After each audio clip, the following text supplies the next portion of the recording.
Hi there everyone, it's Tom Voyage here and welcome back to another pizza making video. Now in today's video we're going to be doing you another dough recipe. It's the classic dough recipe from this book from Ooni, and in order to make this recipe I'll be using and reviewing these scales from Ooni. Let's go!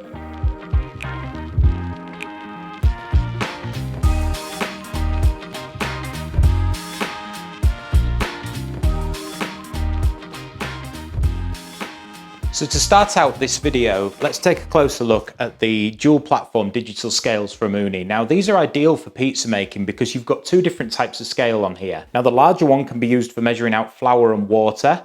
It goes up to 10,000 grams, or that equals 10 kilograms. So you've got plenty of room to play with that. If you've got like a big heavy glass bowl and you wanted to weigh out quite a few kilograms of flour, this scale's got you covered. Now the smaller of the two scales goes down to 0.1 grams. Now that's going to be handy if you're measuring out yeast and you need 1.5, 1.6, 1.7 grams, something like that. So they're super accurate and they're going to help you dial in your dough recipes to make sure you get a perfect pizza dough every time. After all, baking is a science and those tiny increments in yeast will make a difference to your dough, so it's important that you get those right. I also like the design of this. It's a nice brushed stainless steel with a wipe clean top and a digital display, so it makes it dead easy to read and nice and quick to get the weight that you're looking for your dough. It's handy to have both those scales on one unit. There's a nice clear LCD display and you can change the measurements to whichever units you prefer to work in. So let's now use our scales to make our pizza dough. I did mention that we're going to be using the classic pizza dough recipe out of the Ooni book. It's a nice and easy dough to make. It can be done in a matter of hours, but I prefer to use the cold proof method, which takes 24 to 72 hours in the fridge. So let's get started. So this recipe should give you enough dough for about 3 270 gram dough balls.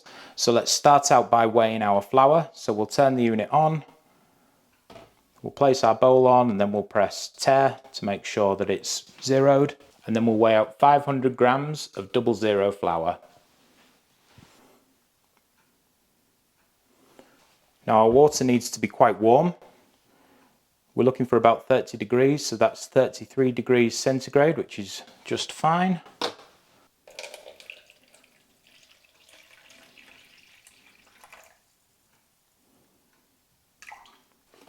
Next we need to weigh out 10 grams of sea salt. I prefer to use sea salt than table salt because it's a bit more natural. Okay, 10 grams. And now we'll move over to our smaller scale because we need to weigh out 1.5 grams of yeast. If you wanted to prove this on the same day, you could leave it for about 5 hours and use twice the amount of active dry yeast. And using that small scale on here is going to help us accurately determine what 0.5 of a gram is. Just a smidge over, we'll take a little bit out.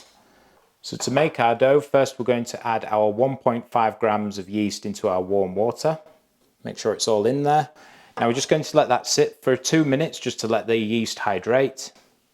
Then we're just going to mix that in to make sure it's all incorporated.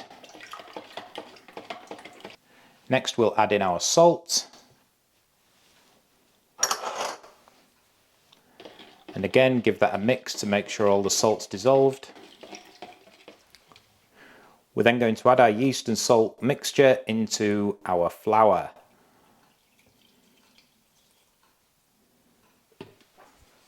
Now once you've done this, you can incorporate it either using your hands or using a wooden spoon. And we're basically looking for this mixture to be combined together in one single bowl. You can also do this using a stand mixer. Usually a stand mixer will end up in the dough being a little bit warmer, so keep your eye on it. Usually it only takes about 5 minutes for this to be incorporated in an electric stand mixer. So after about 5 minutes, our dough has nicely come together in one ball, as you can see here. Still a bit lumpy and sticky, so what we're going to do is put it out onto this work surface and give it a knead. Now this is a 60% hydration dough, so it is quite dry compared to some pizza doughs, but that makes it nice and easy for beginners. So to knead the dough, all I do is stretch it out, fold it in half and push it away. Turn it to the side and do the same. Now I'm going to do this for about 5 to 10 minutes until the dough ball becomes nice and smooth. If you need to add more flour, you can do. Things get a bit sticky.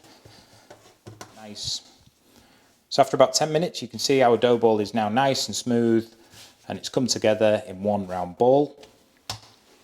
So now's the time to proof it in the fridge. Now you can put this in the bowl that you mixed it in and cover it with cling film. I like to use less plastic or as little plastic as I can. So I use these tubs with an airtight lid. So we can seal that up and our dough is now ready to go in the fridge. So as you can see, that was pretty simple and easy to do. It only took about 20 minutes to get to this stage. Now you can leave it in the fridge between 24 and 72 hours. And what I like to do is just know when I'm going to make pizzas in the next couple of days, do this dough, leave it in the fridge, and it's ready to pull out whenever you need it. You will need to remember to take this dough out of the fridge 2 to 3 hours before you want to cook. It needs to be at room temperature to be able to stretch. And when we take it out the fridge, you can divide it up into those 270 gram dough balls. So let's pop this in the fridge and we'll come back in around 36 hours.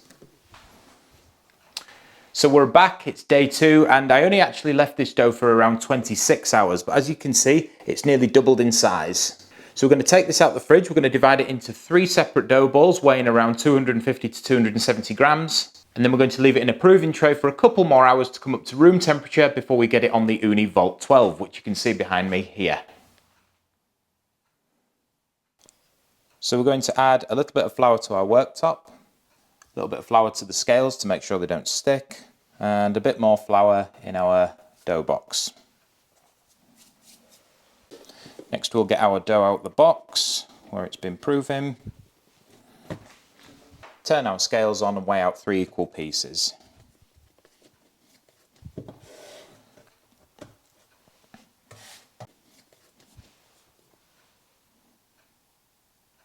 $264, close enough. So I'll roll that into a nice smooth dough ball for the second proof. Just like that, and then pop that in there.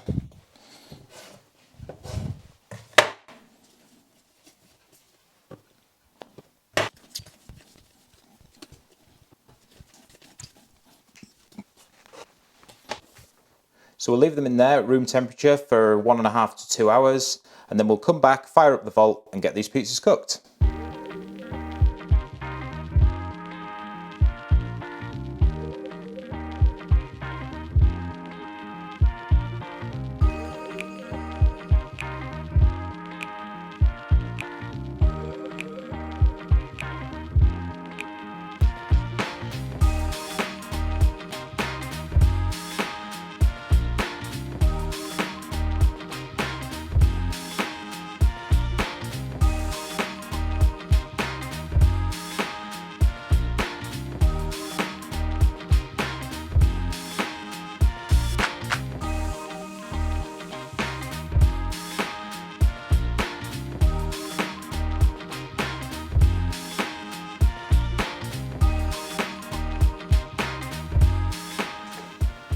So our pizza dough is ready and we've made our pizza. So now it's time to get it on the Ooni Volt 12, which you can see here, and we'll see what this looks like.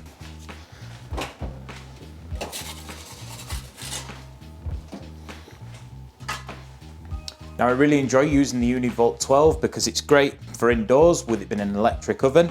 If you'd like to learn any more about this oven or any of the products you've seen today, you can check the links in the description. If you use these links to buy these products, it doesn't cost you any more money, but it helps me out with a bit of commission so I can carry on making these kind of videos, and it also helps to support the channel. If you have enjoyed what you've seen here today, then please remember to like and subscribe, and if you've got any questions or comments, you can also leave a comment in the comments section below.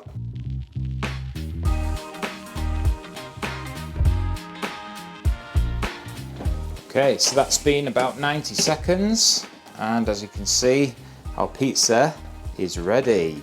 So that dough we used has provided a really nice bake. You can see here, some nice colour on that crust. It's baked really well at those hot temperatures. And you don't have to use the Ooni Volt 12, you can use any of the Ooni pizza ovens, or any pizza oven really, as long as you can get those temperatures up to about 400 degrees centigrade on the stone. If I show you the underneath of the pizza, you can see it's got a nice bake on the bottom. I prefer these a little bit more well done, so it gives that nice crispy bake. And if I move it up to the mic here, you should be able to hear that that crust has got a nice crunch to it, but there's still lots of air, it's nice and puffy inside.